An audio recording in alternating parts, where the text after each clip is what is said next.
Qarasindi. Aqling bo'lsa-chi, uylanishdan oldin xotin tomonni yaxshilab surishtirgin.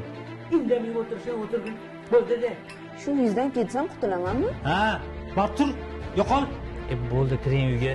Odamni sharmanda qilmang butun mahallaga. Hamdan baribir yosh bolada. Xotiningizni haydab yuborganingizni aytib qo'ydi. O'zi yolg'on gapirib, menga yolg'on gapirma deysiz? Mayli endi ovqatdan ol endi. Men go'sht ovqat yemayman. Ko'chaga ketyapmiz. Bitta ozg'inga bitta semiz. Bu chetdan qaraganga juda chiroyli ko'rinsa kerak, ha? 01 ga o'xshab. Birini ko'rinishi yaxshi, oliy ma'lumot. Lekin unaqalarga men yoqmayman. Agarda yana bir marta baqirsang, semiz qizga uylattir.